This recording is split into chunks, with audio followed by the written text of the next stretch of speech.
Hey there. Hi, everybody. It's Bob Ost, and welcome to the TRU Community Gathering. It's a Friday, so we're having a TRU Community Gathering. We've done this every Friday since April 17th, 2020. So I think this is about 164th. I've lost count, but I'm going to actually count and have it back on track next week, so I can say exactly how many weeks it's been. But it's been 164 consecutive conversations, with the exception of one Christmas and one New Year. We've been talking about all sorts of stuff. The real reason I did this was because we're all freaked out by COVID back in 2020. You all remember that. Happy to say that COVID is no longer considered a dire threat. We no longer have mask mandates. We no longer have to quarantine. We have medicine that can take care of it, and we have vaccines and all that. And I've had 4 vaccines, and I've also had 4 cases of COVID. So in spite of everything, COVID is still with us. Take it from me, it's still there. It's a gift that keeps on giving.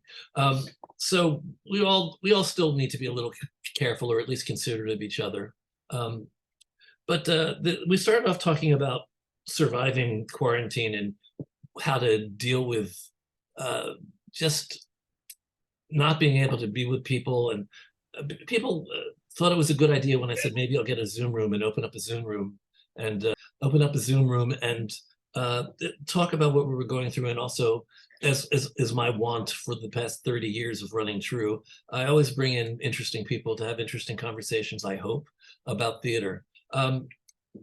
We're back to a somewhat of a normal. I'm good. I'm trying to say we're back to a new normal here, but the whole point of today's conversation is that things are not what they used to be. So with or without COVID, we're still having a lot to deal with in theater. It's not been easy, and there's a lot of challenges going on. I think most of us are aware of some of them. I think that we read the newspaper and hear the news. I guess people don't read the newspaper anymore, do they? I think I do. I'm the only one. They read things online, and they listen to the newscasts, so you know that there's problems. There's lots of troubles in our world, and we're going to talk about some of what's going on today. I chose to do this from a legal perspective. I thought it would be interesting and a little less emotional to talk about what's happening and sort of look at it in terms of legalities. I think not everything's going to be strictly legal, though. I think there's going to be Gordon and Eric, my 2 guests, are going to have a lot of their own personal feelings that I welcome them to bring into this discussion. And if they choose to, since they're careful lawyers, they'll probably let you know when it's opinion and when it's fact. I'm going to bring them in right now so we can actually get started on a conversation about what's going on in theater. Specifically, the things that we're going to take note of is the fact that there is an ongoing writers' strike. The Writers Guild is on strike. The Actors Equity is an Actors Equity. SAG and AFTRA in California have joined the strike in support of the Writers Guild. The Tony Awards wasn't scripted. TV's not being scripted right now. A lot of stuff's going on, and I'm not sure how much of it has to do with COVID, although COVID certainly hasn't helped anything. Let's start by meeting our guests. I'm very clever. I have one on the West Coast and one on the East Coast. So Eric, I've known you the longest. You're my New York friend. Say hello and tell us a little bit about you. Hello. I am one of, what are there, 4 Erics on this call today? At least. Yeah. We have a surplus of Erics. I am an entertainment lawyer. I've been focused primarily in theater since about '96, although I do work in a number of other industries, including music, streaming, film, pretty much everything. I do a fair amount of work with TRU. What else do you want to know? I'm not really big about talking about myself. Plus, it's Friday afternoon, and I'm ready. Okay, well, I think that gives them a basic idea. let's meet Gordon next. Gordon, come on and you say hi in your booming radio voice. Well, hi, everybody. No, I'm kidding. Hi, everybody. I'm Gordon Firemark. I, too, am an entertainment lawyer. I'm also an educator and an entrepreneur in the digital course business and things like that. And I've been practicing for about 30 years, sort of equal helpings of theater, film, television, and the digital stuff, whatever that has been over the course of things. And nowadays, it's all sort of converged so much that you can't really do one without touching the others. And yeah, the one thing I have sort of stayed away from for quite a while is the traditional recorded music industry, which is the closest thing to organized crime in the entertainment industry, as far as I'm concerned. Well, So. that's provocative. Well, and that's partly, well, I had some experiences when I was doing music with my own clients and their guns and my desk, and it got sort of crazy. So I got out of the record business, but very happy to be doing the rest of the stuff that I do. And well, let's start with COVID. Let's start with shutdown. From a legal point of view, how have things changed now that we're coming back to live performance? I think, Gordon, you're going to have to help me keep splitting my focus between movie and live performance. I'm used to talking about live performance, but you do as much with the film and TV world, I think. So Eric, how have contracts changed? What have we been doing during the 2 years of shutdown, and what are we doing now? And how is it impacting the business other than raising budgets? Let's talk about that. A lot of it's basic and obvious, but let's just name it. You know, I think it's more interesting to talk about what hasn't changed than what has changed. I mean, certainly when you are doing contracts now for productions, you have to have a COVID compliance officer, and you have to have a procedure in place. And of course, you have to have plans for illness in the cast. What's shocking to me is that we have not managed to make theaters healthier work environments, and we have not managed to make theaters healthier viewing environments. We're still running an industry where, in order for productions to be profitable, houses have to be packed. We're still cramming casts and musicians into spaces far too small for healthy working conditions. And while we make a great show of embracing health, we really have not kind of addressed the fundamental challenges to the theater environment that make it unhealthy. And I personally believe, for an industry that depends on tourists and depends on senior citizens, particularly Asian tourists, these are very health conscious people. And I think one of the huge challenges we are having is that these people are just not willing to crowd into a theater and risk infection anymore. There's no putting that genie back in the bottle. So I don't know what it's going to take for the industry to embrace this new health awareness on the part of its core constituency, its core audience. But people forget. I am not sadly, but I am old enough to remember back in the 80s, the Schuberts tried to get a loan using their theaters as collateral, and they were denied. So we think that theater is inevitable. We think it's permanent. We think it's indestructible. It is not. Just like people think that prestigious not-for-profits like Lincoln Center or Manhattan Theater Club are permanent and okay, we're there. We're there already. We are there. The public, that was really stunning. Okay, we're gonna talk about that. We're gonna parse some of that a little bit later. But let me just respond to a couple things that you're saying. First of all, I have to, with great surprise, tell everybody we're not going to solve the theater's problems today. we're going to identify them pretty much. And I don't know what kind of solutions there are to what you're saying, Eric, to be honest. One of the things you're not mentioning is that because of COVID, we're much more understudy conscious. Are theaters and shows still packing in more understudies than they used to, or is that thinning out now? Do you know? I personally don't know the answer to that. During COVID, basically, the idea was to have as many understudies as possible because you don't know how many of your cast members are going to be unable to go on. I don't know if that's still in practice. I think it probably is to some degree. You wouldn't know, would you, Gordon? No, I mean, I'm sort of hearing rumblings that the producing side is trying to cut back on the expense of all of that a little bit, but they're just as concerned that, that they don't want to have to cancel a performance because too many people are out. So they're walking a tightrope on that one right now, I think.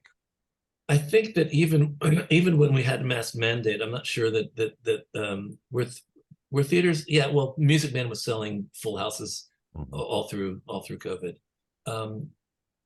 So that's one part of the equation. That's really one of the things that's going on. That's one of the things that I think brought a lot of things to our attention. I didn't want to get to the not-for-profits yet. I wanted to still look a little bit at the contracts. Gordon, have contracts changed at all during shutdown? And some of this might actually be reflected on why there's a writers guild. I'm not sure. Yeah, the contracting has changed a little bit. I'm seeing mostly in the force majeure and the remedies side of the questions of, what happens if, what constitutes a force majeure, is a pandemic related thing, or is, audience illness. I mean, some producers are saying, hey, we can't. In the film side, they're not as worried about it, but the theater folks out here are saying, hey, if we can't fill all 99 seats in our little theater over here, what are we going to do? And so we are seeing seats. Well, on the other end of the spectrum, right? Yeah. Getting they're looking for their exit plans sooner in the contracts. Yeah. Well, everybody's playing at full houses. Nobody's socially distancing. Unfortunate for me. Well, I'll tell you, the small theaters out here are having a really hard time putting butts in seats. They always have, but it's a little different when going to a show at the music center, or a Broadway show is an event that people really look forward to. People used to go to theater sort of as a matter of course, just because they love theater, and that's not happening. It really has to be more attractive to them to get people out of their living rooms these days, at least in the smaller theater community.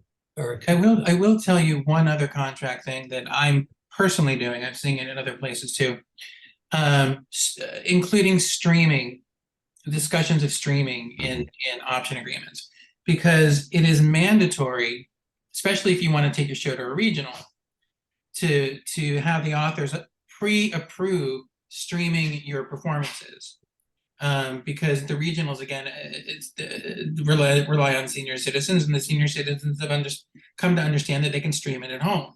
So streaming is here to stay within certain parameters. I don't know that it's sufficient to support a standalone theater streaming service. I know many have tried.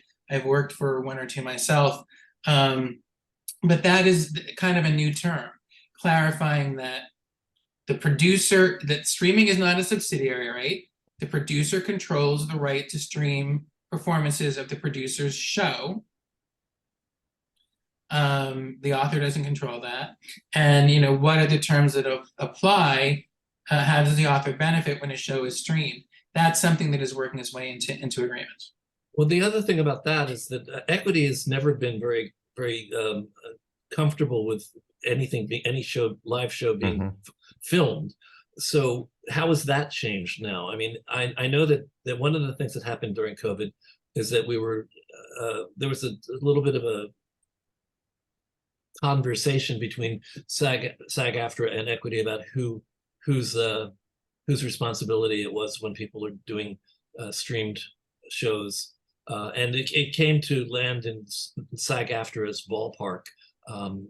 But now that's changed again. No, we were always, I'm telling you, we were always directed by Equity after a certain point where they stopped fighting it. They just said, okay, if it's being done, filmed and streamed, fine. But now we're at a place where it's not just filmed and streamed, it's also what you're talking about, which is live performances that are going to have a streaming component. And I think there's specific contracts about that now. Equity has worked out an agreement with the regionals, rules that pertain to the regionals' ability to stream performances. In order to access the stream, you have to have bought a ticket. You can't download it, or there's very limited viewing after the fact. There are very strict rules, and this is because, you know, within Equity there are people who believe the minute you record in any way, photograph, film an actor's image, that the actor is entitled to additional compensation. And because Equity is basically a collective, there are constituencies within Equity that need to be accommodated. So it was kind of terrific, I think, that Equity and the regionals were able to work this out. I don't think it's applicable to commercial productions yet. No, they dipped their toe in the water. They allowed towards the end of COVID, before officially was declared over. They did allow some streaming. It was what was that show? What was that play that they streamed it and also had a performance of it, and it still didn't keep it running. One of the BIPOC pieces, it was can't think of it right now. Anyway, I'll tell you, on this arena, this subject of streaming, I've encountered a few times where I've had some sort of push and pull on behalf of playwrights or authors dealing with publishers, and the publishers conflating the idea of an archival recording with a stream, such as Eric's been describing. And so, Eric, I don't know if you've encountered that trouble over language in those arenas. I haven't gotten that type of pushback yet. You mean from music publishers? Well, no, a play publishing company will say, we have the right to archival recording, and you know, we can authorize any production to do an archival recording. And then they go on to talk about what they're really talking about is a streaming presentation for those who can't or won't come to the theater. But then there's this recording. So they're doing essentially a multimedia production that is recorded and then streaming in place of real live performances of the show. And that's pretty troubling when you're the creator of the underlying work. So yeah, it would be something to be watching for in your publishing contracts, at least. So this also brings up another thing that I'm aware of that you are very well versed in, Gordon, which is basically the blurred lines. The industries are having blurred lines. I mean, I would say that there was a blurred line between theater and film during COVID. Yeah. But now it's even more complicated than that, and a lot of it has to do with streaming and the new prevalency of streaming as probably one of the leading commercial art forms right now, or entertainment forms. So do you want to talk a little bit about that? Well, I mean, I think that everybody who is creating media nowadays, and we'll call theater media, what is media for the same purpose, everybody is thinking about this other channel of distribution. For some, it's the main channel of distribution now. So independent filmmakers aren't expecting to have a theatrical release anymore unless they're extraordinary for some reason. They're going straight to the streamers. And I think that some of the theater folks that are doing streams are looking to go wider with it. And, you know, it's all about money, really. I don't know where I'm going with that thought, but well, one of the things that I put in my editorial about what we're doing today, and you guys didn't respond to it one way or the other. I mean, I do think that streaming has gained a new respectability that it didn't have 3 or 4 years ago, Mhm. especially due to shutdown, because it was the main form of entertainment for most of the population. So it was outperforming in many ways network television, Sure. and it suddenly becomes eligible for Oscars. So what's the difference between TV streaming and movies now at this point? Oh, I don't know. 20 years from now, we'll have some court rulings that will tell us the answer to that question. But it's actually one of the things that lawyers are really grappling with, is where are the boundaries between these different media? When you create something like you're making a feature film and then you distribute it through a channel that looks more like television, but then it's streaming, so it's an over-the-top, it's on-demand content. Again, when representing rights holders, we're seeing that crossover become an issue because the payment structures are different depending on where it's intended to go first and what happens second. And with podcasting and what I'll call micro digital media, we have more of the same kinds of issues. Well, I wrote a screenplay intending for it to be a film, and I sold an option to these guys, and instead of making a feature, they made a podcast. And they're only there's a paying lot me of that going podcast around. money. There's a lot of that going around right now. Yeah. So how does that work in terms of the legalities of all of this? How do we know, as writers, as creative artists, how do we know what contract we should be expecting for what we're doing? It just seems so I so think all we're over the place. Yeah, I think we're in a moment in time where having expectations is a mistake, and sort of waiting for what arrives to arrive and then addressing those concerns. I mean, that's what we lawyers do anyway. And isn't some of this at the heart of the Writers Guild strike? I mean, we're going to talk about AI as well. But it's all related. Yeah. so can you talk about how that's related? What are the specific things that the Writers Guild is asking for that is not happening? Well, one of the issues dealing with in the strikes, both the SAG-AFTRA and the Writers Guild, is some sort of accountability for when the streams happen. Decades and decades ago, actors and writers conceded on upfront salary payments for the work that they were doing, or purchase prices on screenplays, because they were getting back-end compensation into the deal.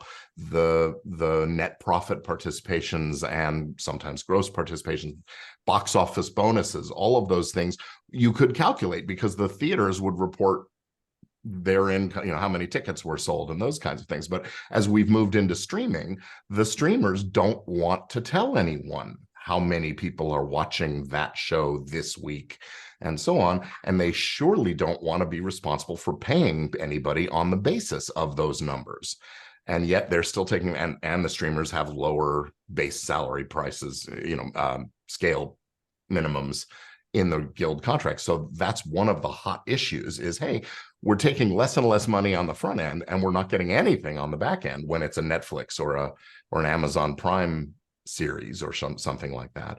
And we want to get paid with that. In the theater, how many tickets were sold. The streams are much harder to have any accountability around. And so that's a big issue. That's a money issue in the thing. And then, of course, go ahead. The basic money issue in theater and film and anywhere is that the companies that are producing the product have escalating expenses in all aspects, all media.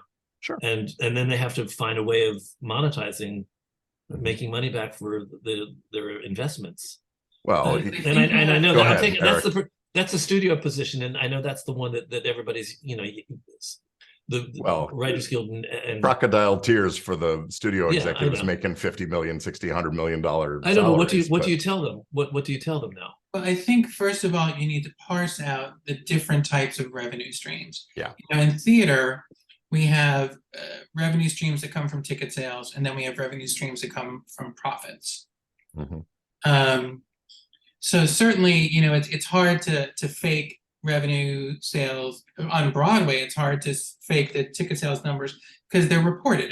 Gross weekly box office receipts are reported by a number of people. Profits are a different issue, and I do think that a I'm surprised that more people aren't talking about the history of what we call Hollywood accounting. There was a very famous lawsuit. Art Buchwald sued, I believe it was Paramount, over the film Coming to America. Yep. This was a film that grossed $288 million, but because of how the studio defined net profits, the movie never went into profits. And so they movie just that cost $100 million to make and grossed 288. Yeah, so but how's still that not lost profit? money based on the accounting. And I would not be surprised if there is some discussion with the streamers about their own version of Hollywood accounting. That it is not acceptable. This level of opaqueness that they have is not acceptable, and there's legal precedent for saying that. If you contract with someone to give them a share of profits, but then you refuse to account for profits in a responsible way, I think there is legal precedent for accountability. Yeah. There's historical precedent for it. I mean, look at music. You know, the entire reason we have broadcast BMI is because the way ASCAP was playing it, licensing people were not happy with the way they were opaque and the way they were, you know, deciding who got what. Ed Levy is asking my question: what are profits that aren't from ticket sales, and is royalties an additional revenue stream that we should be talking about, or payout stream, I should say? It's not we're talking about above the line and below the line. So down and dirty theatrical financing, you got your show up, you sell 1 million tickets a week, it costs $650,000 to run the show each week. Out of that 650, you've got your royalties going to your authors, your director, your choreographer, you've got your weeklies going to your general manager and your lawyer and wherever the hell else, whatever, and then you get your weekly net operating profits, right? Prior to recoupment, 100% of the weekly net operating profits go to the investors. After recoupment, 50% goes to the investors, 50% goes to the producers. So weeklies are above the line and profits are below the line. There is a similar concept of above the line and below the line in film. You know, above the line is the salaries that you're paying to people, and then below the line is the profit share, what people are supposed to get on the back end when everything else is paid for. But if a studio is charging overhead and insurance and interest on overhead and insurance, and it accumulates, and you know, paying itself for marketing, and there are ways to game the system.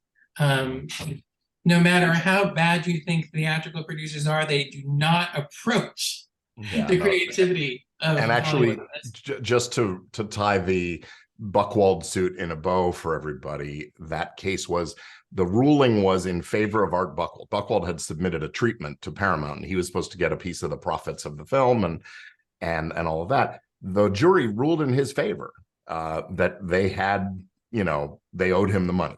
And then the rest of Hollywood basically twisted the arms of the people at Paramount to settle, so that the court wouldn't tell the Hollywood, you can't account that way anymore. So the system persists with this crazy funny money overhead on interest and interest on overhead. So the hundreds of millions of dollars in revenues never add up to enough to pay everything back. Yeah. Yeah, there it is. Yeah. It's so much simpler with theater. I guess I'm gonna have a conversation with you, so you're gonna help me understand that bookkeeping, the Hollywood bookkeeping, because I even after you explained it, I'm still not sure I get it. Even the accountants at the studios don't fully understand it. It is designed to not be understood. Yeah. Okay. It's like derivatives, right? It was designed to not be understood. Just whichever way it went, you made money. That was the theory. Didn't work out that way. Yeah. But when you design a system to be confusing, it's confusing. And you could put 3 different expert accountants on, on the job, and they would come up with 3 different bottom line numbers of what's due to whom, based on the same inputs. So it's sort of insane. Amy is bringing up something that I don't know. What is the difference between residuals and royalties? I think she knows. I don't know. The industry. Royalties are what you pay to someone for performances in real time when you're still working. Mm. You know, and residuals are what you get when you're done working, but the product is out there generating passive income. So you film the TV show, you're done, you're working on a movie, the show's out there earning money for you, it's a residual. Yeah. A royalty, you know, you're still, I guess the writer is technically done, although are writers ever really done? Mm. The directors are still supposed to be rendering services, maintaining the production.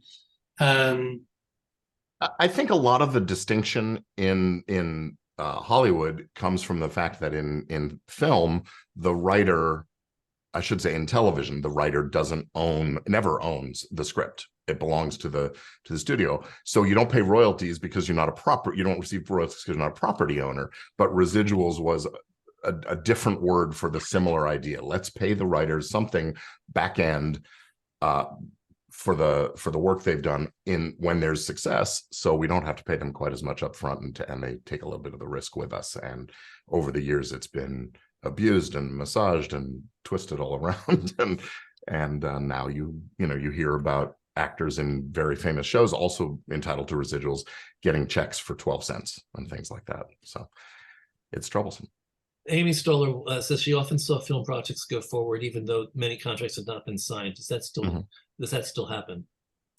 It does. I would say a little less so. Certainly on the independent side, everybody's being a little more diligent about getting everything signed because that. We see lawsuits around chain of title. Who owns this thing? Did you get the rights from the right people? So you want to have that as locked up as. But in the studio system, yeah, there's a lot of course of dealing relationships that you'll see that the film has been out in the theaters for weeks and they're still exchanging signature drafts of things. So Amy was saying that was back in the late 1980s, but apparently, Amy, the answer is yes, that still does happen. Yeah. And Eric, does it happen in theater? Not on my productions. Yeah, I think theater is pretty well. There's a lot of oversight in theater, it seems. I know that you can't open your show if you haven't raised your full capitalization. Although people get around that too, but just in theory, that's not supposed to happen. And I can't imagine anybody opening up a Broadway show without having everything contractual completed. I will tell you, I have seen two examples in the past couple of years, not my shows, where producers have gone out and they've taken investment funds and they've presented, developmental workshops, and they're moving down the road, and the writers say, okay, you don't have the rights and we're pulling the rights away from you. It happened just this year with someone we all know and love. Yep, I know. It happened about 5 years ago with another project with people we all know. It does happen. People rely on those relationships, and if you've got a show that's in development for 8 years and it's not moving forward fast enough, and people can get out, sometimes they pull the trigger. And does it work? No. You end up in arbitration and you sit for another 3-4 years and your show doesn't go anywhere. But people do get the rights pulled out from under them if they don't lock them down, and sometimes people don't lock them down. Yeah. I'm going to make a little bit of a pivot right now, because one of the other things that I'm very concerned about, I think we're all concerned about, and it's been there've been a lot of startling, shocking news articles about it lately. The fragility of our not-for-profit theaters. Some of our institutions are basically not doing very well right now, and things are closing. I mean, Long Wharf is looking for a new home. I don't even know if they're going to stay open. Mark Taper closed. Is that right? No, canceled their season. They canceled their season. Yeah. And there's the public theater. I was honored to have Mark Russell as a guest speaker about 5 weeks ago, and he came on my show like the day after it was announced that this public theater was cutting under the radar. He knew what was happening, and he told me that this is what was happening, and he said he would come on the show and talk about that anyway. So under the radar was cut, and then the next thing we know, 19% of the staff of public theater is being cut. The list goes on. Remind me who I'm forgetting, if you dare to, if you don't want to. Well, we're talking about the big ones on both Both coasts, sides. and, Yeah, and both you coasts. can count on there being smaller ones around the country that have had the same or similar problems. Well, I'm having a town hall next Thursday night about the state of not-for-profit theater companies, Yeah. and I had asked the artistic director of Metropolitan Playhouse to be one of my guests, and he didn't tell me at the time, but he told me this week that their company closed. So he's going to be one of the people talking about it from the artistic director's point of view. He's actually fine about it, but the rest of us aren't as fine about it because we're seeing our business shrink. It seems. Well, here's the thing. It's an open secret that not-for-profit theaters, opera companies, ballet companies, they do not live off of profits. The productions are not profitable. They live by donations. They live by grants. The business model is not sustainable as a business. Ticket sales don't keep the doors open. So, those articles say, my good friend Janet Mullet was quoted, all up and down in one of those articles, that donors are moving to climate change and green energy and moving away from the arts. And it's a real hit for an industry that has relied on grants and donations to survive. If the not-for-profits had to charge ticket prices sufficient to keep them open, no one would go. Amy Stoller is pointing out that Long Wharf, there was a little bit of a Me Too element, but Amy, that was 4 years ago. That had been supposedly solved. But a lot of the conversation that I'd like to basically tiptoe into, if we can, is the fact that a lot of the regional theaters have changed their management, their artistic director, as a result of the awareness of the need for more BIPOC representation. So a lot of the companies have really shuffled and changed, including Oregon Shakespeare. That's another one that's not coming back, I don't think. So what do you think are the elements that have gone into? Let me just say, I have a very simple philosophy about running a company. Don't spend money you don't have. That's kind of my philosophy. That's my philosophy. But we have these companies that have grown huge. Have they grown too fast? Have they grown too big? Does competitiveness mean that everybody has to be the biggest personality at the table? I think that this problem was already well into gaining momentum, I should say, before the pandemic kicked in. That's what I think too. And the theaters were able to keep the doors open because of some of those government programs and grants and things like that sort of held them on, by a thread until, okay, now your doors are back open, get out there and do your thing. And they still, as Eric said, they weren't doing profitable production, and the donor base has slipped away. And I'll tell you that out here, the taper, the subscriber base dropped way down, and part of that is that, yeah, they're trying to be diverse and present all these just a wider variety of things. And audiences, I mean, I have family members who have been subscribers at the Music Center for 40 years or longer, and they've stopped because they said, I keep going to a bunch of shows that I don't want to see, and they turn out to be crap.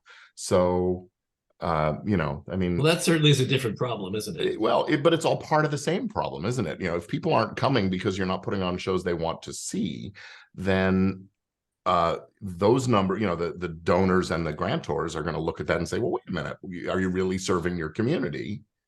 Well, there's another aspect to that, though, that I've been made aware of. I'm not sure whether it's true or not, but a lot of the companies have been pushing to do less expected works, but they're fighting with the problem of they perceive, I don't know if it's true or not, they perceive that their community isn't open to those new works. And so some of the companies are having problems because they've changed their aesthetic, and the subscriber base hasn't necessarily followed.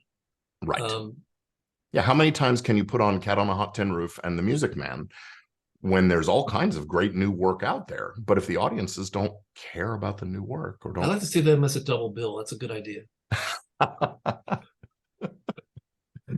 there's trouble up on the On the roof. roof. Yeah. Let's see.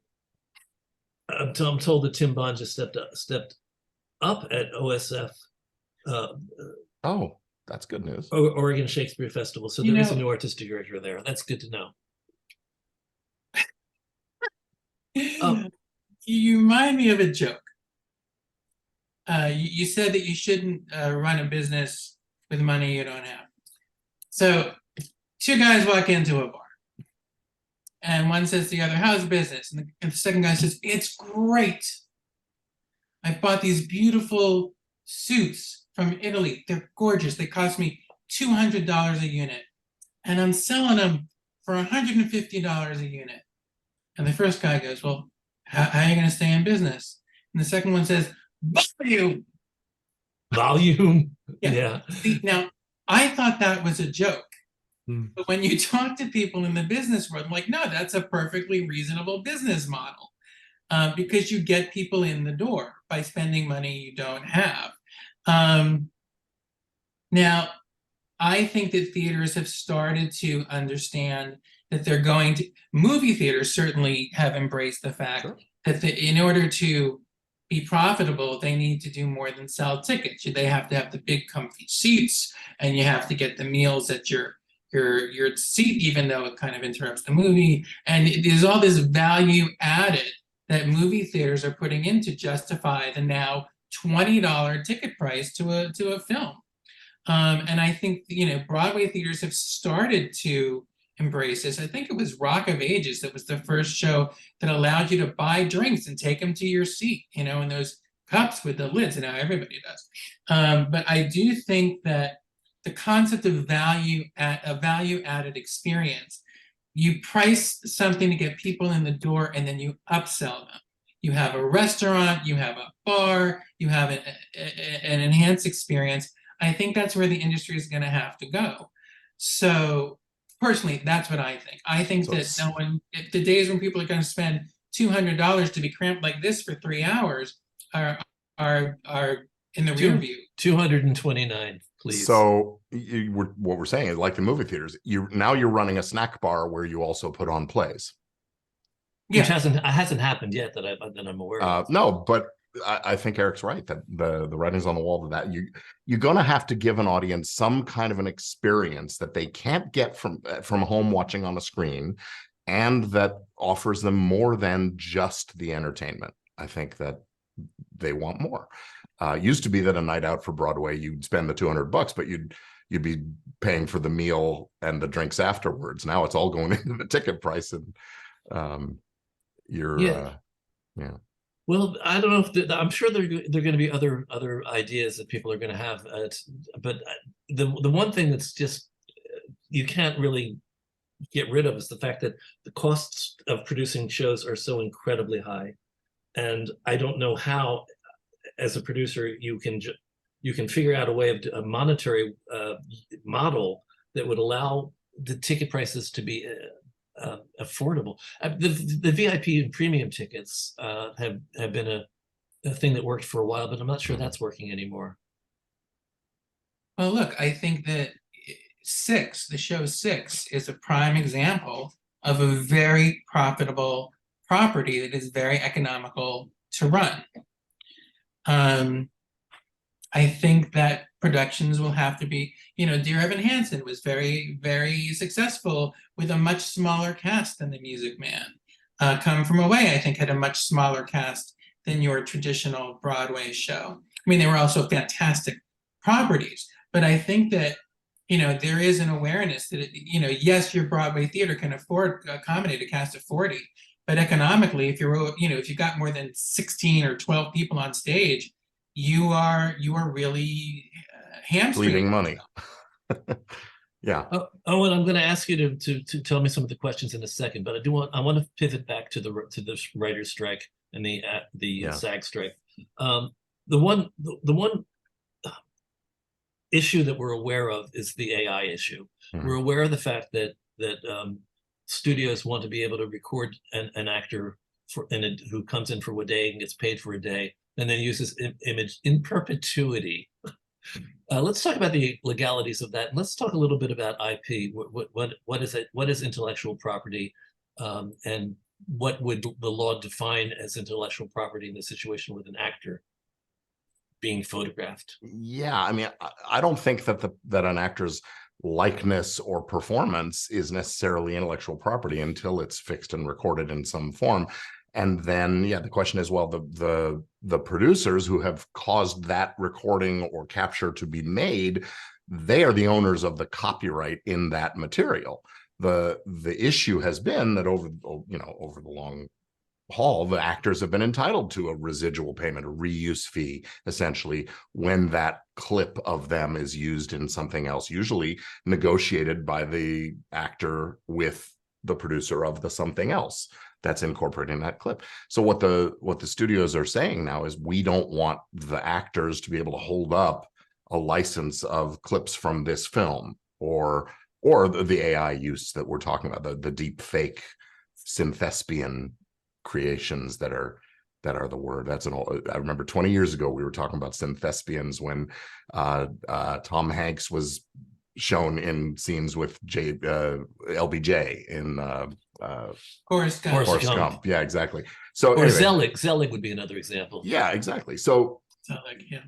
the moment has come when this has become dead simple to make these deep fake presentations of people. And if you have the raw materials, that digitized image of the actor, it's one thing to say, well, we might need it if you get sick and you can't do the last week of shooting, or we might need it. Who was it? Heath Ledger died in the middle of filming a Batman movie, right? And they really had to hustle to make that work.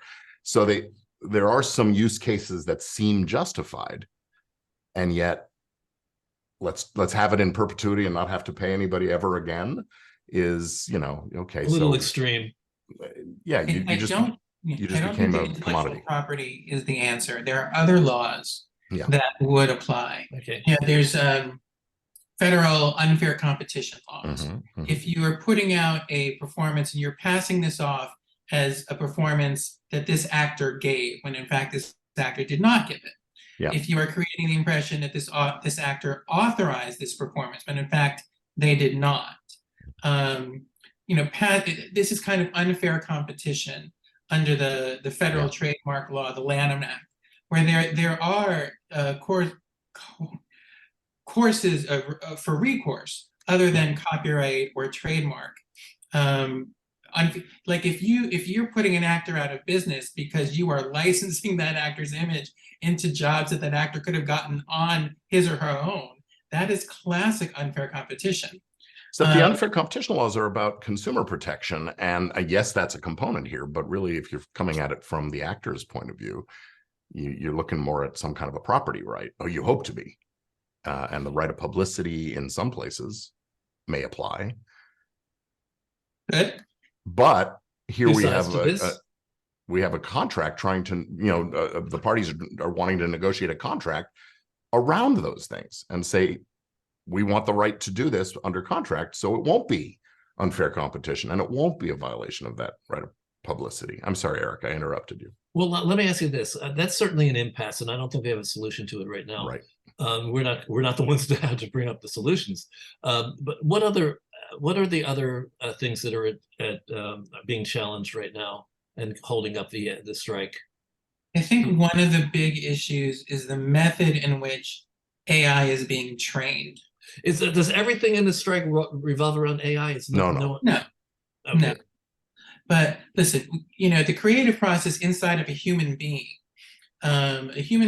will experience life, will experience art. And let's say you're a writer. When you sit down to write, you sit down with the memory and the knowledge of everything you have ever read. You are sampling everything that you have ever experienced and channeling it into your own writing. And it's a very similar process we're using to train artificial intelligence. They are scanning the internet for everything that is publicly available in writing to train these bots how to write. And there is a movement among writers to ask these AI companies to stop sampling their work in the training of their AI. There's another case I want to mention that I think will at some point, some much more connected lawyer than I am is going to make a connection here. You know, there was a Google created a search engine. Google was served, there was a case called Perfect 10, I forget who, number of people. But it was about how Google would scan the internet and pull up thumbnails of photographs and publish these little thumbnails of photographs, copying the photographs without permission in the process to allow people to search for the image that they wanted. Now, technically, this is copyright infringement, but the courts decided, no, this is a transformative use. What Google has done is take these individual images, collect them into a whole, a search engine that does not compete with the images and it serves a very different function. Since it's non-competing and since they're not selling the thumbnails, the fact that it's copying is fair use. Now, what we have now is AI doing the same type of searching, the same type of sampling, but then competing with the source matter.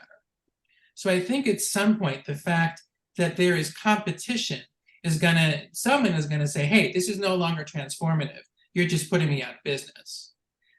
I look forward to that lawsuit just because it'll be really interesting. How does this relate to sampling in the music business? Totally different. Sampling, you know, what happened with sampling, it started as kind of like an urban thing. People were very up in arms. I remember I was working with Sony Music at the time in the very, very early 90s. I did a whole brief for them. They were going to sue, and they realized, wait a minute, our artists are doing this too. If we sue, we get sued. They worked out this type of industry thing where when you sample, you give a medley credit, you get this, you get that. It was decided by the industry because it was a circular firing squad. Different set of circumstances altogether. Okay. And Gordon, I interrupted you. You were about to say something. No, I was just going to say on the subject of the fair use, you know, we did have the ruling in the Goldsmith, the Warhol Foundation versus Goldsmith case that changed the thinking about that transformativeness aspect, and especially when the work competes with the original. And so maybe that will be useful precedent in these cases involving how the AI ingests the material. But I think the fair use is going to be the big, strong defense that they hang their hat on. The emotional trigger for all of us, and I don't know if you can deny it. It just seems like AI is putting writers and actors out of business in its ultimate use. I mean, that's where it seems to be heading. How do you stop that?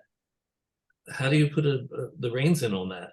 Well, that's what the Writers Guild is trying to do with its strike, is to say to the producers, hey, you still have to employ a certain number of writers. You don't get to replace two of those assistants and one writer in the room on the series with a machine that spits out ideas or outlines or whatever. Still, you know.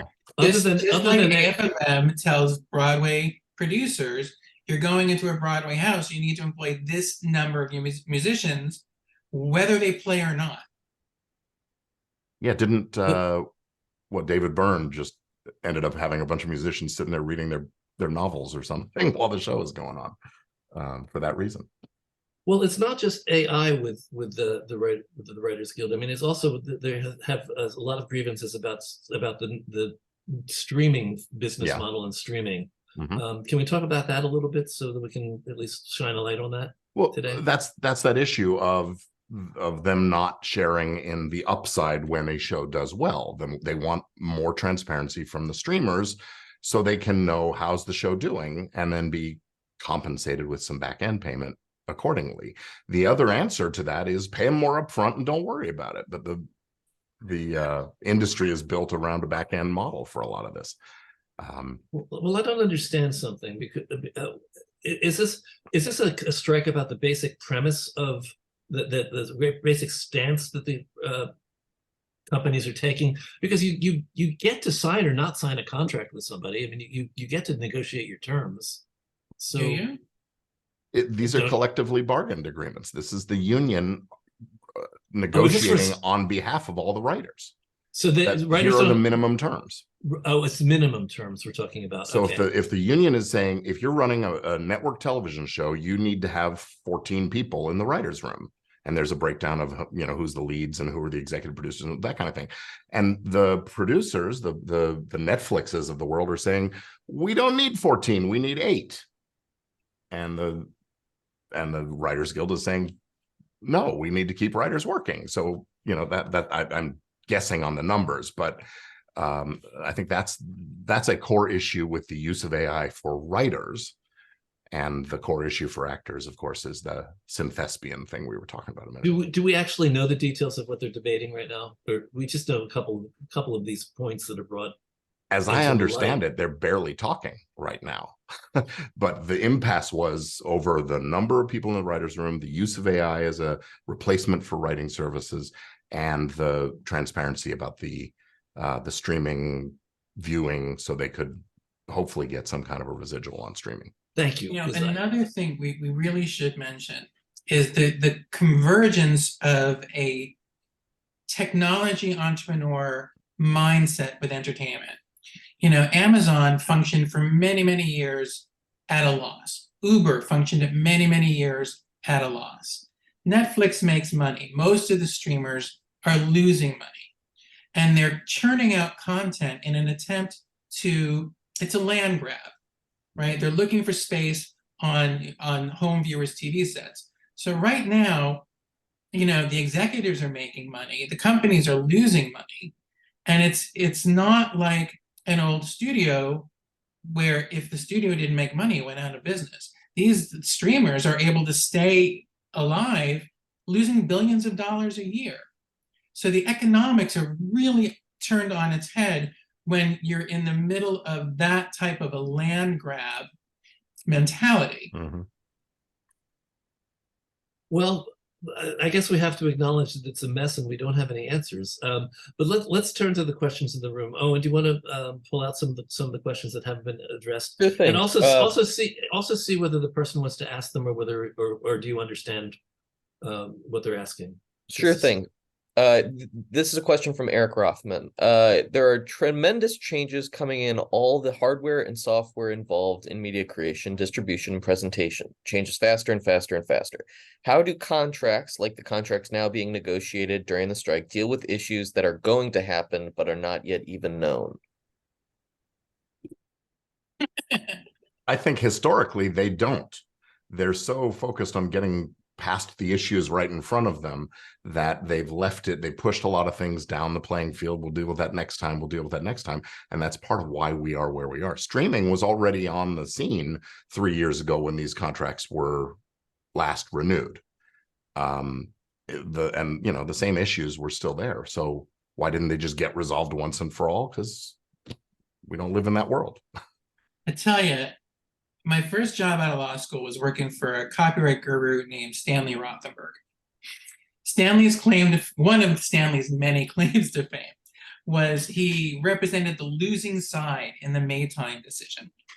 The Maytime decision was about the fact that the contracts for the film Maytime did not specifically allow for the film to be displayed on television.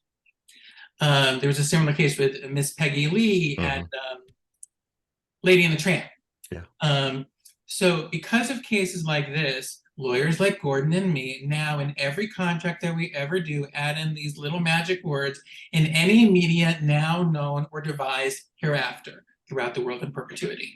And it may be that we might start to get some pushback on that concept, that what we're just, you know, anyway, this is the answer of why contracts now are so open to whatever happens, because it was a decision that was made 70 years ago. Thank you, Stanley. And maybe we're going to have to revisit that Stanley Rothenberg's legacy. Okay, well, John Ewing, apparently when you raise your hand, you come on screen. So John, you can ask your question, and then we'll come back to Owen.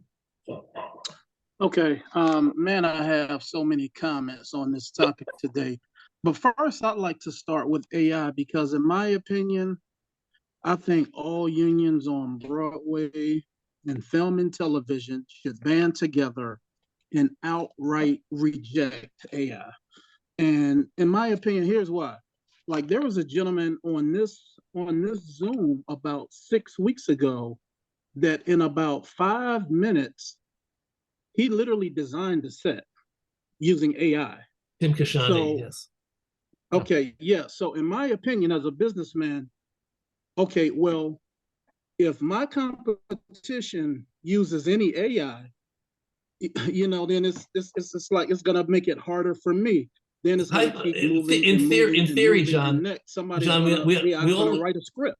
we all agree with you in theory. However, I don't know if that's feasible. I mean, I will tell you this. Every company, every player that has resisted the emergence of a new technology has disappeared. Every single one. Adapt or die. But I just don't Tell it think to that Blockbuster, tell it to Tower Records, Yes. adapt Right. or die. but still, here's a unique thing about AI, in my opinion. AI is doing things like making Elvis Presley songs and okay. making Tupac Shakur songs. And I just feel like, okay, where's gonna be where's the fine line gonna be where what's considered bootleg? Because I've heard that certain people have been sued because they sound like other artists. Mhm. You know what I'm saying? So guys, do you have any comment on I that? just feel like it's John, it's a very emotional topic for all of us. I want to be able to get to a few more people, and we're already running late. okay. So, Yeah, the other day I know what you're talking about, John. The other day I heard a recording. It sounded like Johnny Cash singing "I'm a Barbie Girl," and it was actually really a great mashup. But who's gonna sue? Maybe the publishers that control the song will have some claim for royalties for that performance, but is Johnny Cash's estate gonna be able to claim anybody was actually confused and that was actually him, or that it somehow misused the sound of his voice? Maybe. I think they would if they could show that they were in the business of licensing the use of his voice for AI, and that this unauthorized use competed with their licensing business, which goes back to my previous point: adapt or die. Yep.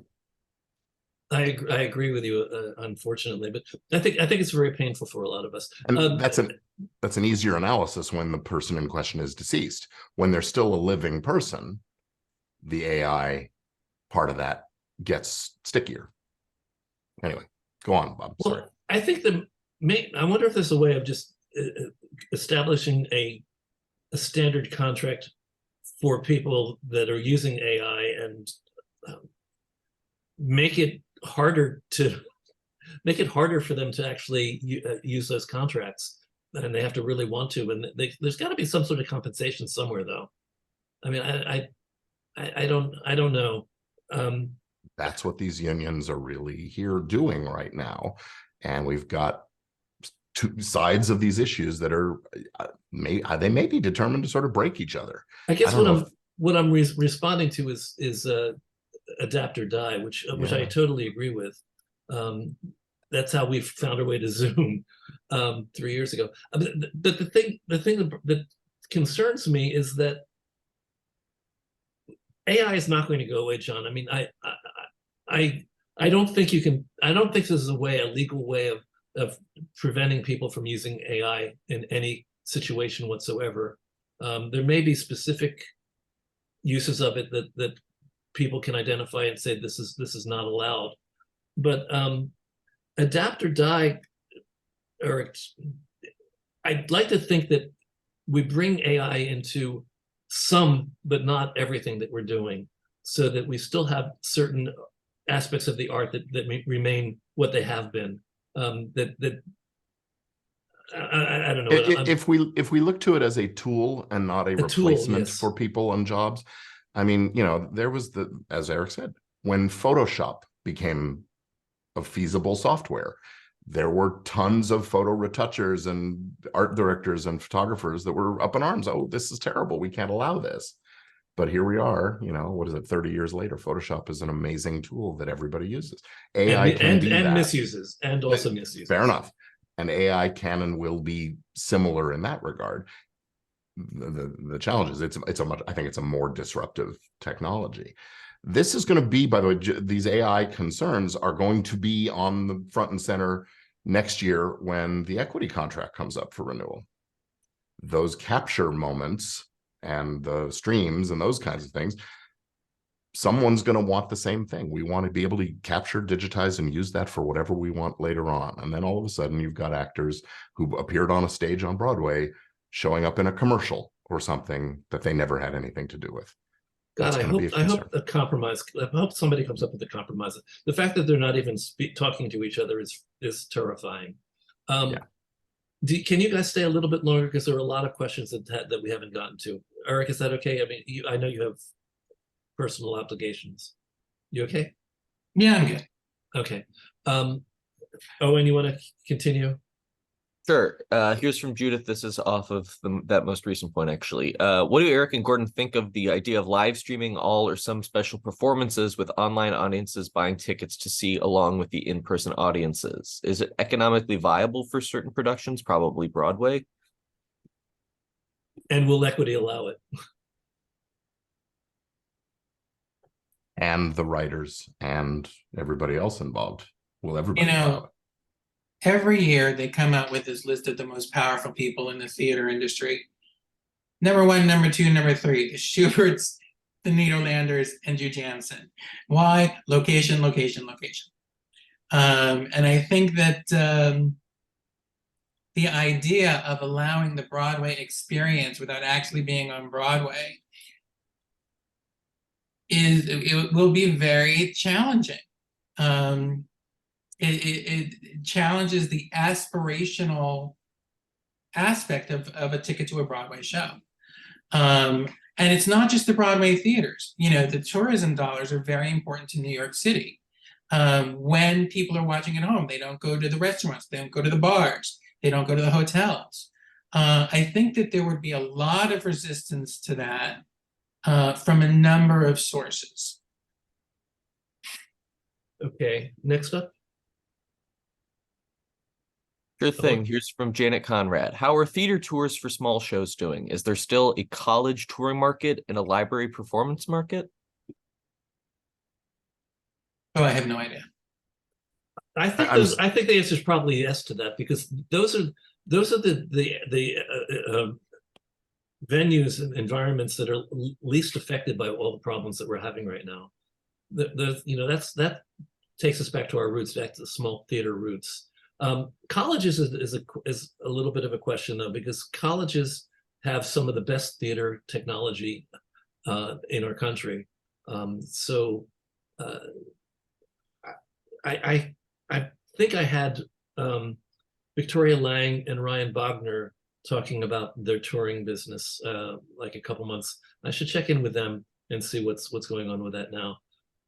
Obviously, nothing was happening for the 2 years of quarantine, but I think that's an easier restart. I might be wrong. I think you can really push the restart button on that, all of that, because a lot of it is very low maintenance and not particularly money-making aspects of theater that people just do because we love to. Oh, John's back. I think it's still a real big challenge to get people out of their houses and into a crowded room full of people sitting shoulder to shoulder. I think a lot of people still are uncomfortable with that. But the model, the financial model, for the smaller kinds of productions, mm-hmm. they can get by and not be making. They've never made a lot of money, so yeah. Oh boy, something new with this is new with Zoom. And now when everybody raises their hand, they come on screen. So all right, let's just open it up and say, come on screen, everybody, and ask your questions. Eric, you first, and then John Ewing. Eric Rothman. Oh, hi. What are the possible or even likely consequences of a resolution of the current strike, which is mostly film and video, for theater? I don't know, Eric, do you think the resolution on the AI stuff will find its way as a model for what happens next year when equity is up for renewal? That's all I could really see as being maybe setting up a paradigm. I think that the realities of the industries are different. That Broadway producers make their money off of live performance. And so they have a vested interest in not allowing recordation. They want, that's how they make their money. Once they buy into, so I think the financials are different. You will have equity fighting tooth and nail against it. I honestly don't know in 10 years if equity will still exist. We'll just have to see. Okay, so let's go. John Ewing had something else he wanted to say, and then Eric. Okay, a couple quick points. Do you have questions, John? Yeah, yes. Okay. Don't you guys think, Gordon and Eric, that I think what the union should do is force the streamers to open up all of the books?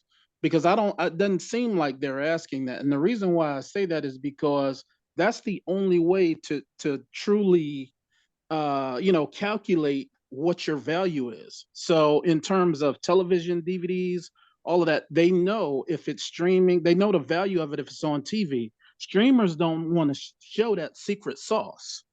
And I think they have to do that.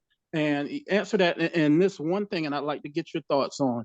Well, the unions can't force them to do it, but they can be laws passed. Yeah, in a context of a labor negotiation, yeah, I'm not sure how you force anyone to do anything. We're not forced, but in this negotiation. So I feel like the same way in 10 years Netflix became the biggest film studio. I'd like to get you guys' opinion on this. I think the Broadway community, if it wanted to, and this is going to sound ridiculous, but I think in 10 years they could totally cannibalize and eat the film industry just the way Broadway does business. I could tell you so many stories. It's ridiculous. I mean, Hollywood is almost in business of ripping filmmakers off. You have to have attorneys to be able to put stuff in contracts, like in the event of if the company is sold or a bankruptcy, all rights transfer to producer, back to producer. I know companies that have just went out and acquired 50 films and filed bankruptcy and then licensed them to other people. But the transparency of Broadway, the way they raise money, the way they split up into teams and do everything, like it's just so, there's no secrets. And you just have the fundraiser, the producer, and the exhibitor. I think the Broadway model, the reason why there's more transparency is because there are laws about it. Right. I think it's much more carefully looked after by the law, by New York state law. Oh no, I completely disagree. No, New York law has nothing to do with it. New York law was preempted in 1996. The New York State Attorney General has nothing to say about it. Listen, Broadway, the dirty secret of Broadway is that 1 in 3 shows maybe makes a profit. Broadway depends on investments from $25,000 investors who, have money to burn and are buying the experience. They give you $25,000 because they want to come to opening night. They want their picture with the star, whoever it is, and they don't care if they see the money back. They write it off as a loss and they take it as a tax break against other income that they have. But that still doesn't explain why Broadway is so open and so transparent in its finances, and the other entertainment. I don't think that it's open or transparent at all. It's one of the most closed environments I have ever encountered. It is all private placements. The law allows Broadway producers to raise money online within certain parameters. None of them do it, because in order to do it, they would have to be more transparent. Yeah. They have the people that they go to. They have their standards. It is a closed shop. It is very hard to break into it. I think you do see transparency on things like ticket sales, and I think that's partly a matter of tradition, partly a matter of the Dramatists Guild and the unions sort of insisting on that from a very early time, but also it's bragging rights. The producers like to brag that their show is doing so well, that they've recouped in X number of weeks. At least the successful ones do. And so the numbers are out there. And if a producer decides not to share their numbers, then everybody's asking why. But And so it's I a don't see little why bit of that wouldn't be why wouldn't that be the same in Hollywood? Oh, man. Well, certainly Hollywood movies share their ticket sales, the Yeah. same, but you know, if a show is saying, bragging, okay, we're bringing in $1 million a week, you don't know if it costs 500,000 or 800,000 a week to run that show. You don't know how long that show is going to have to run to recoup. All of that is a closely held secret. The most you get is every once in a while you get an announcement, hey, we recouped. All right, let's move on. Amy and Judith. Judith is still here. Amy, did you need to leave or something? Oh, there you are. Amy, you can go, and then Judith. Okay, my question, for whatever it was worth, is going back to a slightly earlier topic, is how much of the cost of Broadway shows is related to the cost of New York real estate? 30%? Don't know. I think that the theater owners own the theaters. I don't think that they're renting them. Well, but even if they own them, then they have to pay taxes. So there's still an issue about that. I don't know, which is why I'm asking. But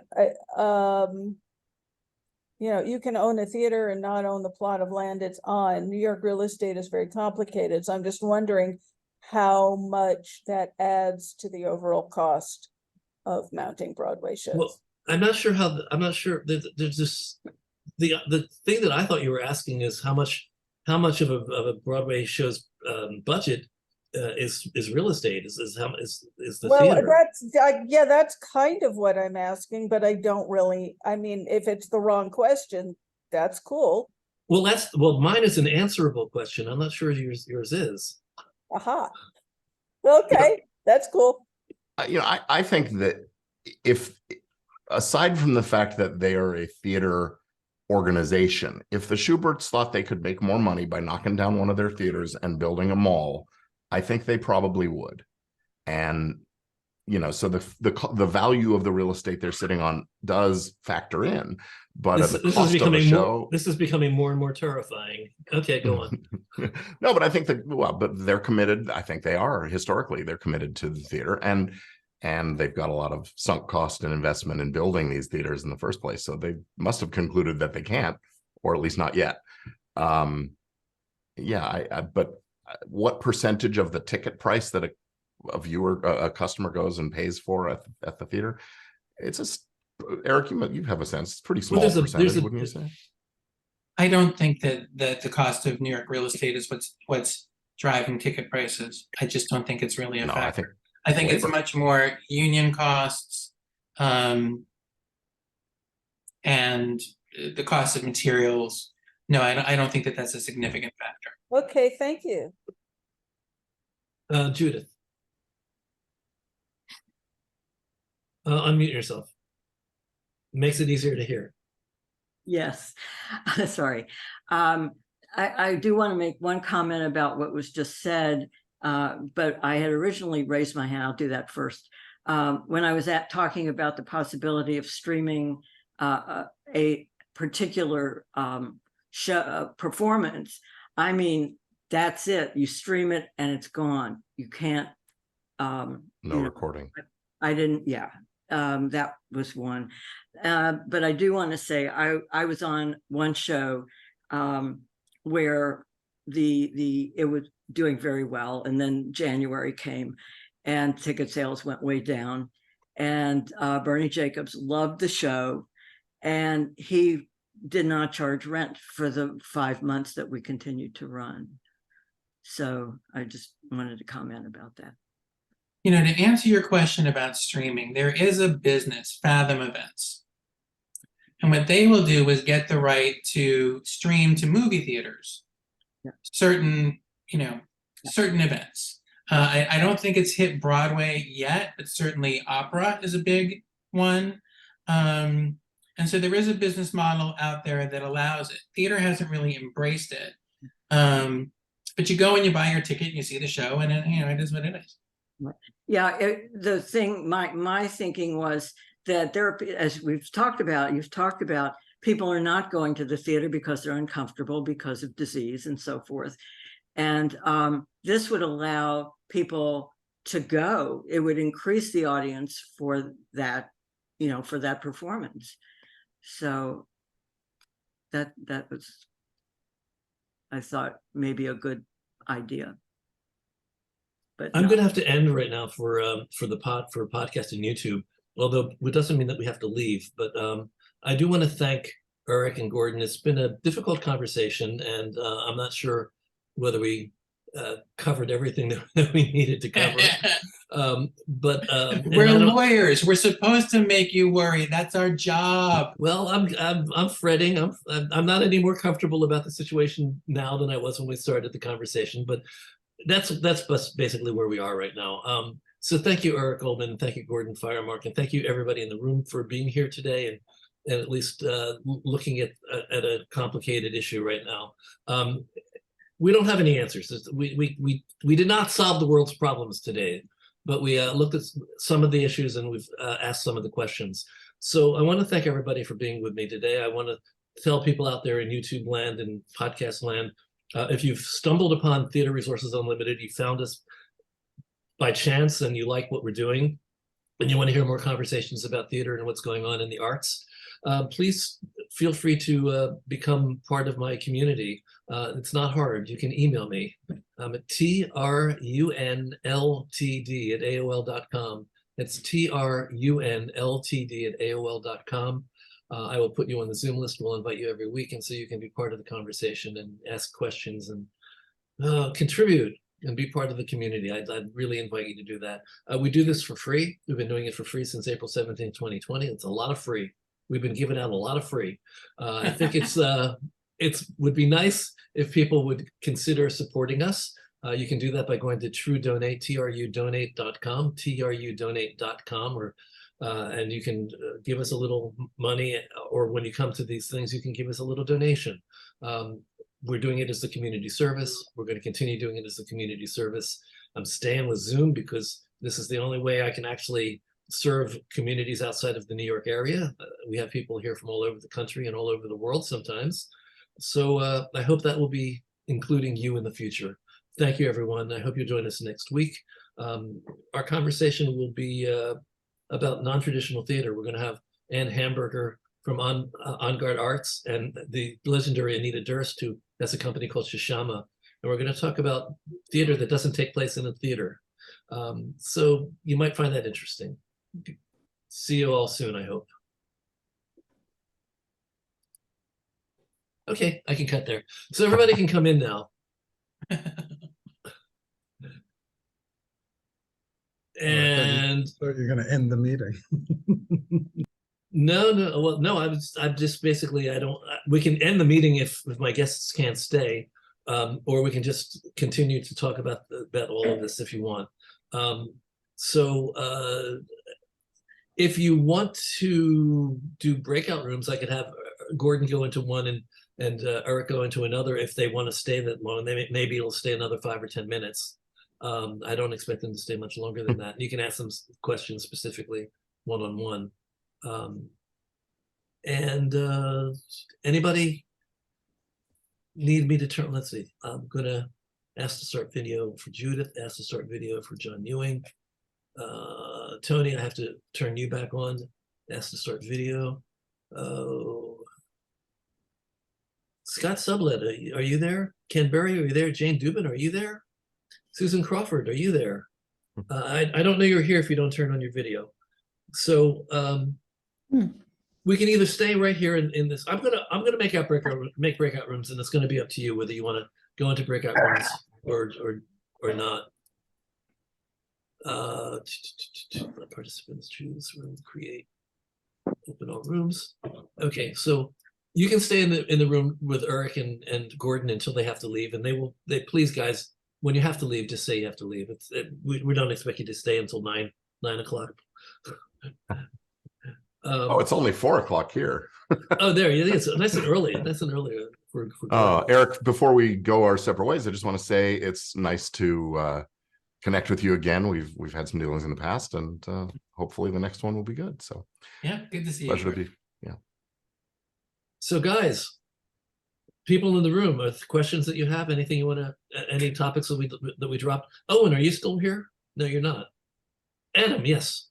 Yeah, well, I want to ask Gordon and Eric if I'm in a production. Well, I will be in a production program in the, I guess in about a month, and we will be going over entertainment law. So I don't know if I could email you guys and connect you with my professor so we can talk to the class, because what I've learned today was really cool. So we will, go over some of these things in class. I'm pretty accessible. Reach out. What program are you going into? It's the, oh God, I can't even. Oh my God! Don't worry about it. No, listen, no. The school, it is Quinnipiac. Is it Quinnipiac. Yeah. They have a cinematic production program online. Nice. So since I'm in Texas, I'm going to do that program, and you're going to go over producing, directing, screenwriting, entertainment law, budgeting, etc. So that's the program. And she talked about we're going to have an entertainment lawyer. We're going to have to take classes, of course. So I think I could, introduce you guys. Cool. Absolutely.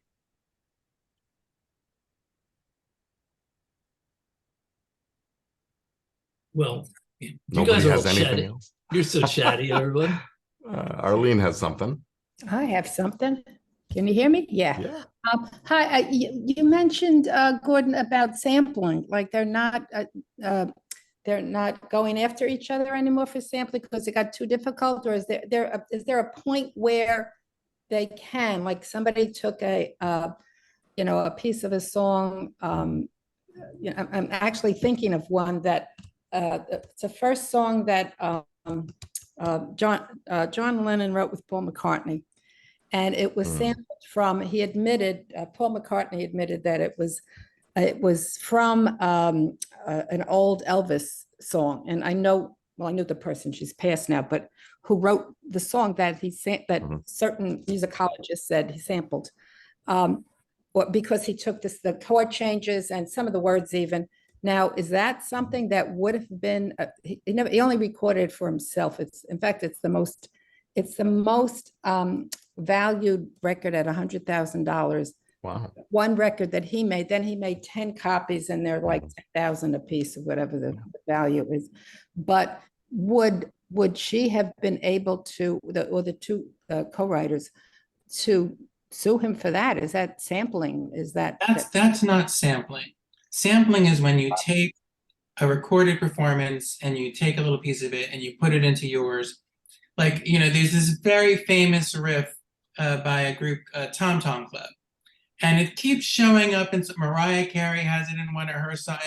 I think I'm having like brain freeze. Who just did the Super Bowl show? Who was that? Rihanna also sampled this Tom Tom Club song. So, but they pay a fee. What you're talking about, when the Rolling Stones had to pay the estate of Robert Johnson because a lot of their songs were based on his music. When Robin Thicke and Pharrell had to pay the estate of Marvin Gaye because Blurred Lines allegedly took from a song. When George Harrison had to pay because My Sweet Lord took from He's So Fine. That's copyright infringement. That's an entirely different animal from sampling.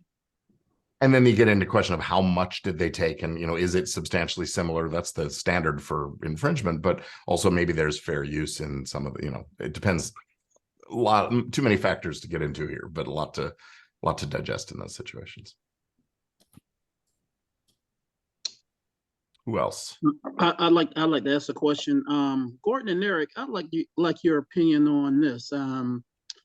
I don't know if you guys are aware, a lot of people don't know that in the early 80s, the movie studios did not want VCRs to come into homes because they felt like it was going to cannibalize it. But it went to the Supreme Court, believe it or not.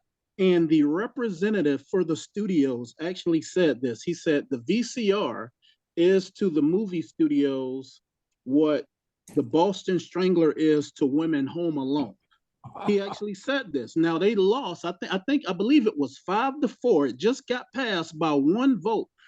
And once they saw all of the incredible amounts of money that they could make, they became a proponent for it. And I was just wondering, is there any reverse way all of the unions and everybody could get together and do the same thing with AI? Because I just feel like if AI starts cannibalizing the arts, I just don't think anybody should use it to cannibalize people in the arts. I mean, to engineer a building, certain things like that. But when it comes to the arts are all about the people. And I just don't think AI belongs there. I don't mean to sound old fashioned, but I just would like to get you guys' opinion on that. Is there any way to make that Supreme Court thing happen with AI? Well, we may get there on some of these lawsuits that are going on. That'll be 3, 5, 7, 10 years from now before we have answers on some of these things. But the core premise of here that you have here is if everybody were able to get together and get on into a conversation and on the same page, then maybe there'd be a negotiated outcome.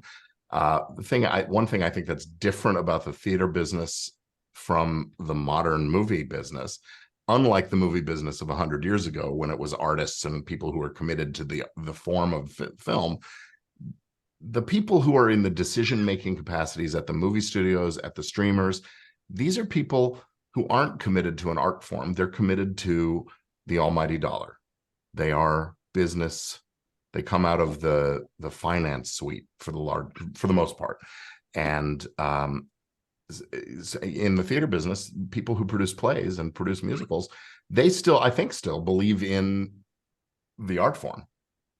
And I think the art form of film and television is just a means to an end for the folks on the other industries.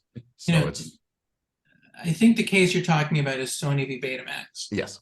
And the reasoning in that case, the reason that Betamax won was because the VCR allowed for time shifting. It allowed people to watch TV shows coming over there at a time that was convenient to them. So because it created a new use, it was a fair use.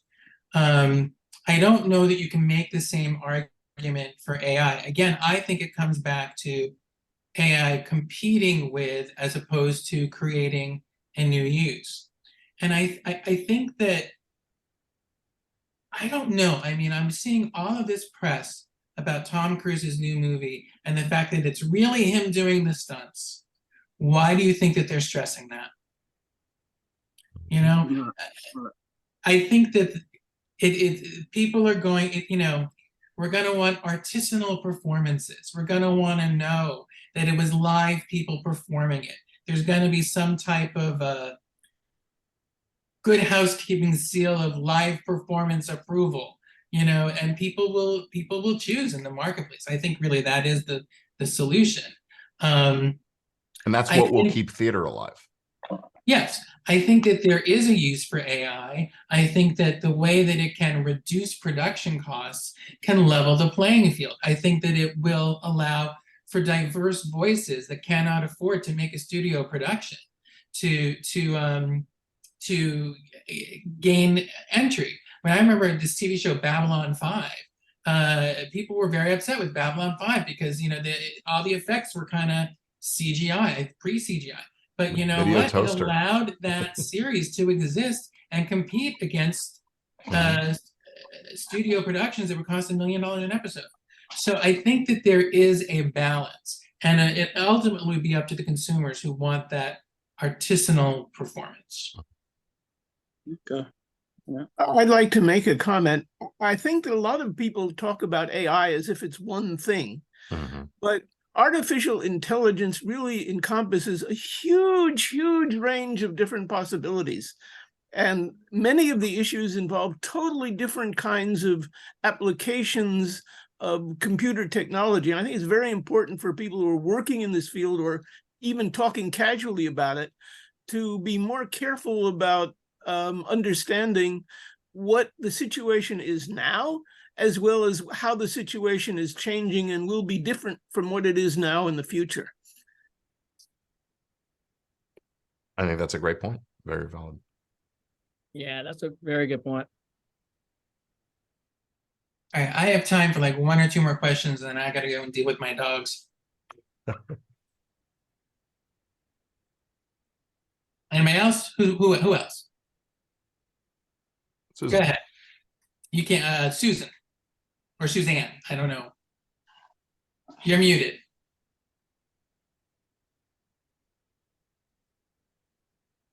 So I put in the chat the question, can AI write jokes?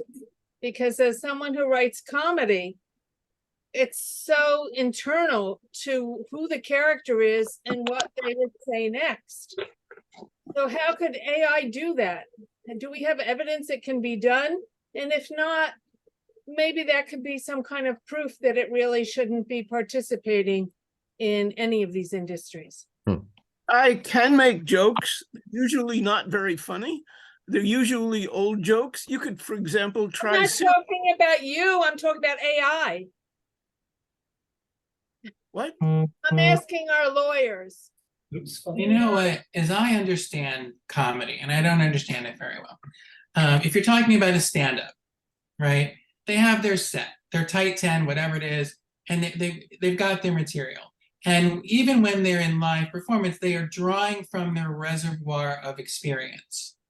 And so I do think that it is possible to have an AI that can do stand-up.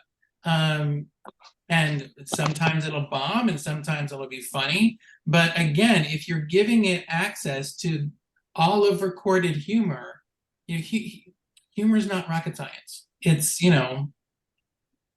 There is a formula to it, but a lot comes from a surprise. I mean, you want to see if what AI can do, try it. I mean, I just went into ChatGPT and said, write 5 jokes related to live theater, and they're in a funny moment among them. And that's my point, because the comedy grows out of the character that the writer is writing. Mm-hmm. Just wanted to get that said today. But that's 2000. That's July of 2023. Who knows where we are in November? Hey, That's- Susan, Yes. did you see Justine Bateman? She talked about on Instagram last night about how their old television show, they had 7 seasons of that show back in the day. And what they're saying is AI can study that and make a season 8. They can go in and study that and do that comedy show. I did not see that. Yeah, it was on Instagram last night. Let me see if I can pull it up. She's really the voice of the most alarmist part of the discussion here, and which is not to say she's wrong. My husband's birthday, I have to make dinner for him. okay. Yeah, it was very interesting, I thought. My point is, I don't think AI can write comedy, like real comedy. You know what? There is a long line of people who say that they could not be replaced by automation who are unemployed. So I hope that you're right. I suspect that it's not a black or white issue. And again, hold out for that artisanal comedic experience. Oh, there's a whole thing with writing, that as you're writing, the character takes over. Let's see that happen in a whatever bot happens. Well, Michelangelo said that the sculpture was already in the block of stone also, and yet you could make a robot that could carve a replica of the David quite easily and maybe even do something sort of original. So, but only because the David's already here. Mm-hmm. All right, let's take another question. Yeah. I can't pronounce your name. Elwy, is that? L-Y. L-Y. And no, I'm just kind of here making a case in point. The posters behind me, all of the images of the people involved were done by AI. So I'm using them as promo pieces as we're developing the series, but I didn't have to pay an artist to do it. So those are not real people. They are fabricated faces. Yep. Okay. And yet they are composites of probably thousands or tens of thousands Right. of real people's photographs. And You know that's, what I'm sorry. No, go ahead. What I'm waiting for, what I would actually buy a ticket to, is a movie called Hitchcock Blonde.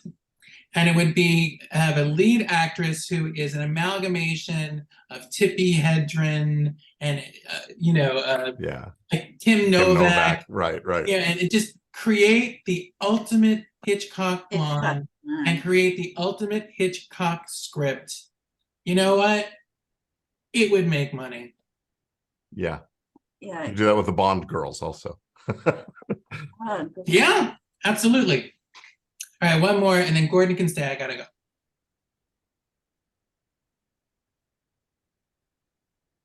Yeah, Tony. Susan, I wanted to let you know that the question about AI doing comedy is a big deal with the AI. And there are several situations where they're working very hard to develop a way to do comedy because comedy is so profitable. And they have done a couple of like short shows where the AI people, the AI, it's not people, has written all the comedy lines. And it says they're still not very good, but they're improving rapidly. And I'm sure that they're improving because there's so much money in it. You know, the thing about AI is that it's so freaking cheap.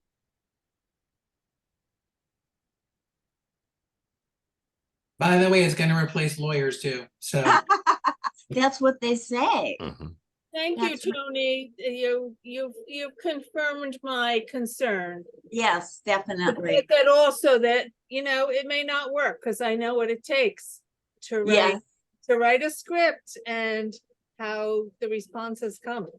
Yeah, it's not people, very good yet. I gotta go. Bye, Eric. Thank you all for a great evening. Thank you so much. Thank you, Eric. I'm just turning this around because we're way upstate and there's a rainbow coming. Oh, cool. Oh, nice. Oh, nice. We see it. Look at that. Yeah. Nice. Not too shabby. You know, if you someone just had, I think you guys just made a joke about an AI attorney. The crazy thing is, on Instagram last night, I saw an ad for a AI attorney. Mm-hmm. Wow. And I know attorneys. No, it's real. It's real. I know an attorney back in the day that said attorneys sued prepaid legal. Yep. So I mean, I wouldn't hire an AI attorney. Mm-hmm. You know. Or it's gonna.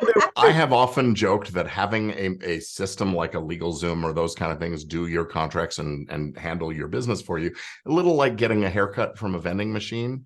You might get a good haircut or you might wind up missing an ear. And I think there's some truth in that, but it's getting better and better. And I have actually used AI tools to give me the starting building blocks of a contract of a type that I didn't have in my template library.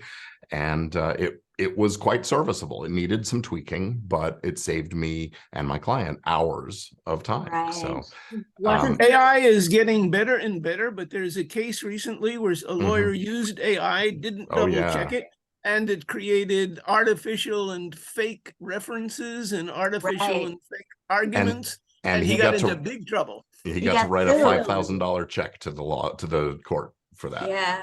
Wow. Yeah, 5,000. Well, you guys are talking about AI. Also, remember the robots are going to take over for us. Also, remember now they're introducing all these robots to do all our jobs. Where is John Connor? And let's make sure he's kept alive. Yeah, it's like the robots are taking over as well. It's like AI to write, the robot to do the physical work. I mean, they won't need any of us. You want to know what industry to watch to see where this is all going is the porn industry. The adult video industry is using this stuff already. It's out there. I don't know. I mean, I don't consume that stuff myself, but I still get the Instagram friend messages from women who I've never heard of. Oh yeah, yeah. And it's always the same Asian woman's face with she's got so many twin sisters. And it's an AI generated image. Yeah. So the adult industry is where big money goes first on these kinds of things, and they invest and make it happen. So, and they're the least regulated industry, even though it's adult, you know, they're not well regulated. So, And then remember too, guys, VR. Also remember now everything's going VR with the artificial worlds. Remember now we're gonna have avatars, you know, all of us, like all of us, Arlene and Gordon. I mean, all of us guys, Judith. We're gonna have an avatar that can do this for you. Totally. I do think that audiences will always be able to somehow get a sense of when AI was more than the majority of the stuff they're looking at. And I think we'll tire of it at some point, and the push for back to real human generated stuff will become a thing. But that could be 10, 20 years. There's no telling how long it's going to take.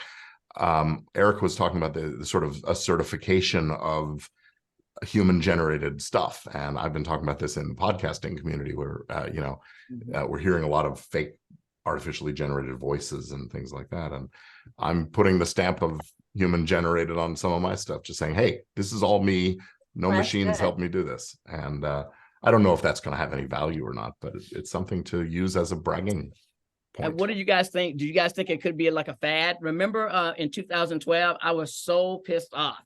Remember in 2012, I don't know if you all watched television, there was this television show called Legend of the Seeker. And I really liked the show. It was actually a really cool sci-fi show. But guess what? It got cut off because during that time, everybody turned to those reality shows. Do you guys remember that? How everything, it went away, scripted television went away, and all these reality shows came on back in 2012. Well, that was a function of a writer's strike and the cost structure. Reality shows are a hell of a lot less expensive to make. And yeah, we're sort of in that cycle again. And and it's like it came back around that now people want real television shows. Those, because I was like, oh my God, all these reality shows, really? Right. Do I really need to see another person pretending to fall in love over the course of 6 weeks? You know, exactly. And yeah, you know, the human factor will always be important, and machines will get better and better at mimicking it, and they will never quite get it right. I firmly believe that. So we just need to treat it as a tool, use it wisely and responsibly. AI is very inexpensive right now to use, but the actual cost right now, at least, of generating AI content is actually quite expensive. It costs more for the people who are running it to make than they would make on a reasonable charge. So this is an example of what people were talking about before, of an industry that's a big loss leader right now. So when it gets to where they have to monetize it and charge people for using it, it will be a smaller group of people who use it, and it will be self-limiting at some level. But we don't know how long their runway of capital is to keep going with stuff. So, Gordon, with the WGA and the AFTRA strike, what do you think will be an issue that will force meetings and will force people to move? Because now they're really just doing nothing but waiting each other out. I think this is anything that's going to push it? I think this is going to be a long strike. I think that when the shareholders of the big companies, the Disneys and the Netflixes and those folks, start to complain that the companies aren't making, you know, the kind of profits that they had been, that will be the impetus for the executives to start looking for solutions. The unions, it's the other side. When the writers are or the actors are, you know, at the point where they're not able to pay their way and declaring bankruptcies or those kinds of things, that's when the union will be under pressure to settle. And but I do think everybody's pretty committed to this being a long drawn out fight, because they're real serious about it. These are bet the business, bet the career kinds of questions this time around. The The actors, I think, have a real problem, the actors and writers, which is that they're going to run out of money for their housing and Mhm. food much sooner Exactly, than, Eric. while the companies have a tremendous backlog of old content that they can Right. continue to Yeah. use. I think they need some new strategy. The only thing I'll say to that, Eric, is that you have to remember that it is such minuscule percentages of these unions members that are actually at work on any given week or Right. year. That yes, there will be actors and writers who don't make enough money during the year to keep their health insurance or those kinds of things. And there will be a lot of them who have been working in their chosen field who end up having to go get a job somewhere to Right. make ends meet and cover their family's bills and things like that. And I think I already know of a few who, before the strike even started, they were out looking for those jobs because they knew Right. gonna have to keep the lights on. And Right.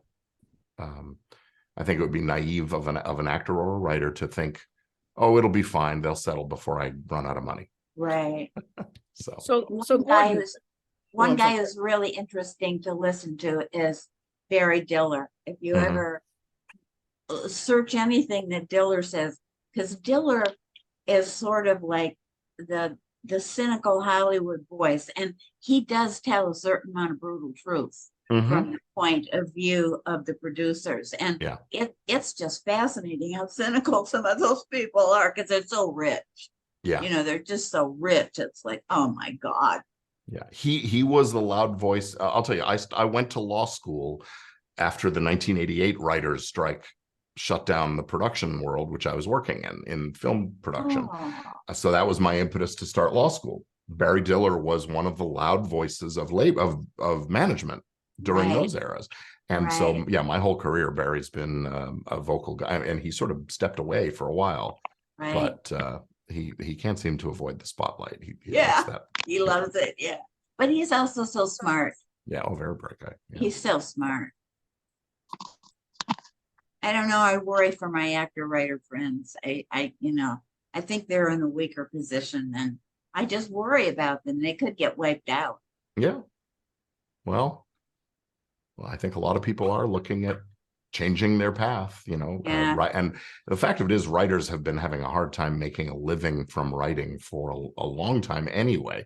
Even the ones that are working on series, they're not making a living wage. They haven't been making a real living wage because, again, in the era of streaming, we've gone from 22 episode seasons to 10 episodes. Right. oh, yeah, that's true.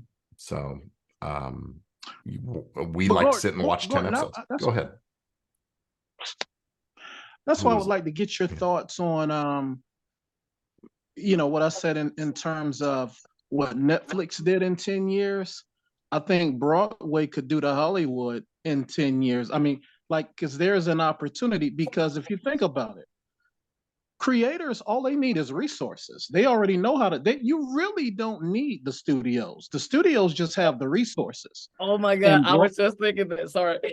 Broadway has resources. Broadway has resources, and I just think that, like, you look at, I'm fascinated with A24, Gordon. A24 is now the most valuable independent studio of all times. They're worth Mhm. $2.5 billion, Yeah. and that's in 10 years. Yeah. Show me a So- Broadway theatrical production company that's worth $2.5 billion. Yeah. Yeah, with We're Johnny talking Gordon. about different scales of economies here. Yeah. The movie industry spends on one episode of some things, or I should say the television industry spends on a season what a Broadway show spends on its entire run. Right. So So- Gordon, I was thinking about that too, like what he said. Is it possible for the actors and writers to get together and form their own? I mean, could we change? Is it possible for us to fight them and start our own big production company? Well, Oh. maybe, I don't know. I mean, I think that, right, the members of unions that, look, they think like employees, and as employees, when employees decide to band together and start their own company, now they have to change sides of the table, and the next people they hire think like employees, and then you have labor union coming back in. So yeah, maybe they could do, there have been actor collectives and writing collectives and things like that over the years, but they're still, ultimately The buyers have to pay them, you know, they don't have they are not the capital. Really, what we're dealing with is battles between the money and the worker. And Okay. by the way, these industries are not the only ones. We're seeing it with Amazon and UPS and Starbucks. And I think the next 5 years is going to be one after another story about labor versus management just having a much harder time finding that compromised position where company can feel like they're making money. So, Susan. See my play that I just produced last summer. But Gordon, I have this question. What is it? Tell me again what I just said. You said, see your play that you produced last summer.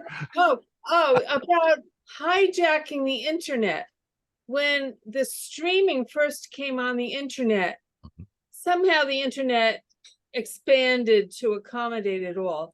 But my kids, you know, had trouble doing homework because suddenly there was so much interest. Who told anybody Netflix could suddenly be on the internet? What is that about? And are they really paying what they should be paying for that access? Do you work for AT&T or Cox or from cable? No, but I am very interested in capitalism and how it works and how it subverts. So you're talking, you're talking about the argument on the opposite side of net neutrality, the idea that the owners of the pipes should be able to decide who pays what for transmitting their stuff through the wires. No, I'm not arguing for that. I'm arguing for why could they suddenly take over the pipes the way they did? Because the owners of the pipes were not allowed to distinguish between a movie, a byte of a movie, or a byte of an email message. It all is treated the same. And that has been a subject of disagreement and debate and in Congress and in the FCC. It is net neutrality. The players in it. Yeah. From the actor's point of view, how can they get a bite of that bite that they have taken, you know, a huge bite of? Well, I'm not exactly sure. Or the writer's point of view. You know, I think that one of the areas that we're seeing, first of all, the nature of the way people consume media content has changed dramatically, and long form has become less and less relevant. I mean, I look at my kids, and if they sit down and watch a 30-minute television show, that's unusual. They're watching 1 minute, 3 minute YouTube shorts, clips, TikTok, that kind of stuff. So there are a lot of creators, actors, writers, you know, talented people who are going into those media, the short form video content, and that's the way they're making their money. Or that's where they're making their art, I should say. Whether they can make money from it is a big open question. Podcasters, people with a microphone. I mean, you know, here I am with a microphone and a camera, and I can make good quality media content, put it up on YouTube. And if people want to consume what I've got to say, then great. Can I make a living from it? Probably not. But my question is, how was Netflix allowed to come in and take over the way they did? And now What do you mean allowed? Who was going to stop them? Right. Well, that's my question. I mean, yeah, almost like a monopoly, she's saying. Like they built an infrastructure. Well, first of all, let's face it. Netflix and Blockbuster were at one time in the same business. You're right. Netflix innovated, and they said, we're going to send the DVDs through the mail, and you just send them back. We don't need to have infrastructure, stores and things like that. And then as soon as the bandwidth became possible to send a movie in a short enough period of time, you know, to his credit, Ted Sarandos said, hey, we're going to move to this online model, and we're going to just send those bits just like it's an email message, just like it's anything else. And we'll give you software on the other end, on the television or on whatever box that can decode that. Once they did that, they put Blockbuster out of business. And but so I think I can answer her question. We should have a piece of those bits. I'm sorry. I think I can. Why? Go ahead, Why John. can't actors say we should have a piece of those bits? They're trying. They're I think trying I really can- hard. They're trying to say, hey, you're making all this money from all these subscribers. These people, I mean, this is how Netflix makes its money, right? They subscribers, and now they're doing some ads also. But really, what the actors want is to say, hey, listen, set aside a chunk of your profits and allocate it to us based on who's watching which film or which TV show. Right. Netflix is saying, screw you, we're not doing that. This is our business. We do it our way. Right. Oh, and Gordon, also, have you guys watched Squid Game? Did you guys see Squid Game, the article about Squid Games? Did you all see it?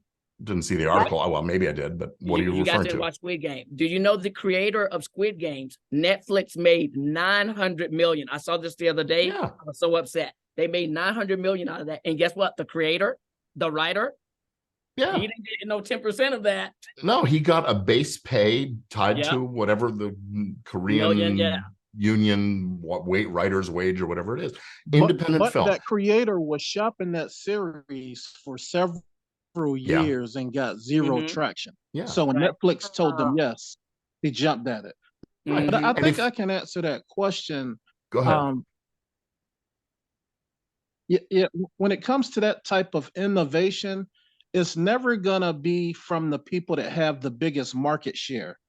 Because I've always heard that at one point Yahoo could have owned Gmail for like 10 million bucks.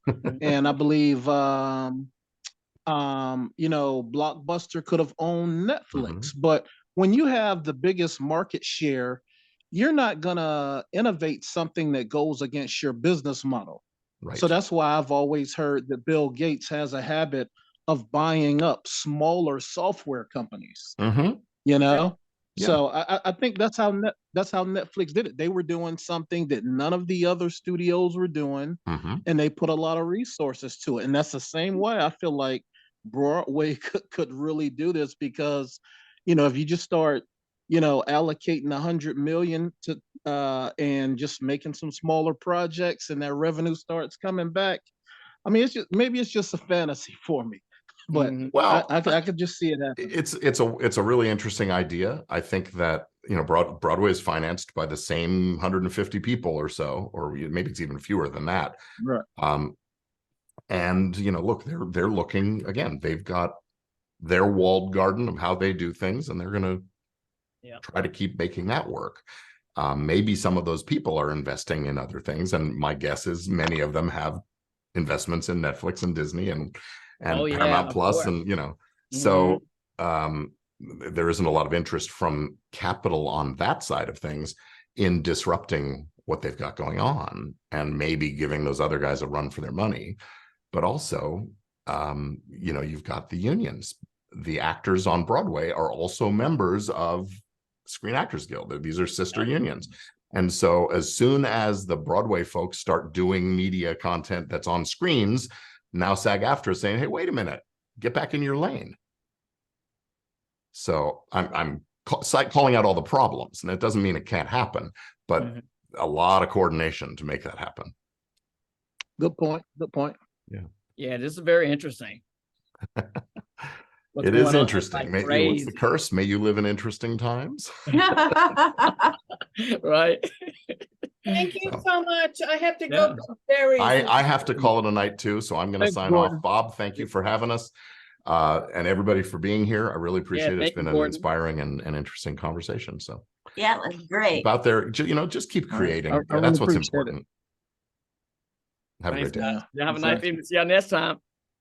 Thanks. Good night. Thanks, guys. Good night. Stick with the drama skills.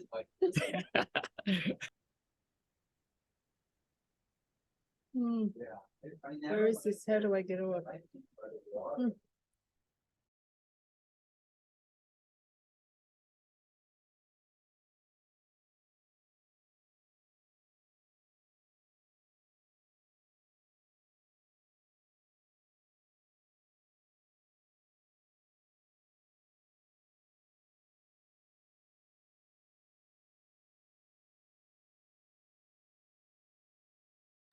Janet, are you there?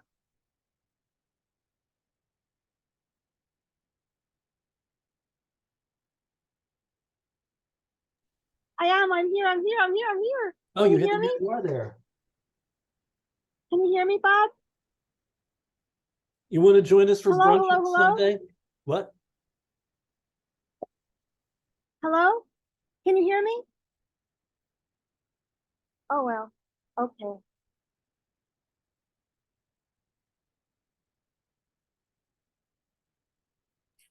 Janet, Hello, hello, hello? Okay. you there?